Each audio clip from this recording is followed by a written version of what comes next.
ಹಲವಾರು ಮಂದಿ ಕೇಳ್ತಾ ಇರ್ತಾರೆ. ಎಷ್ಟೋ ಬಾರಿ ನಾವು ರೇಖಿ ಮಾಡ್ತಾ ಇದ್ದಾಗ ನಮಗೆ ಕೆಲವೊಂದು ಸಲ ಕನೆಕ್ಟ್ ಆಗುವ ಭಾವ ಆಗಲ್ಲ. ಅಂದರೆ ಅದರ ಒಂದು ಹರಿವಿನ ಭಾವನೆ ನಮ್ಮಲ್ಲಿ ಬರಲ್ಲ.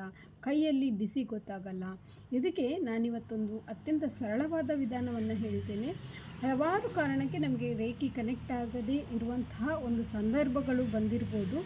ಅದನ್ನು ಬೇರೆ ವಿಡಿಯೋದಲ್ಲಿ ವಿವರವಾಗಿ ಈಗಾಗಲೇ ಹೇಳಿದ್ದೇನೆ. ಇವತ್ತು ಸ್ವಲ್ಪ ಶಾರ್ಟ್ಕಟ್ಟಾಗಿ ಯಾವ ರೀತಿ ಒಂದು ರೇಖೆಯನ್ನು ಕನೆಕ್ಟ್ ಮಾಡ್ಕೊಳ್ಬೋದು ಅಥವಾ ಆ ಒಂದು ಭಾವನೆ ಬರದೇ ಇದ್ದಾಗ ಏನು ಮಾಡಬೇಕು ಅಂತಂದರೆ, ಮೊದಲು ದಿವ್ಯಶಕ್ತಿ ರೇಖೆ ಕನೆಕ್ಟ್ ಆಗು ಅಂತ ಹೇಳಿದ ನಂತರ ಸಹಸ್ರಾರ ಚಕ್ರಕ್ಕೆ 2 ನಿಮಿಷಗಳ ಕಾಲ ಇಟ್ಟು ಅದರ ನಂತರ ಕಣ್ಣಿನ ಭಾಗಕ್ಕೆ ಇಡಬೇಕು.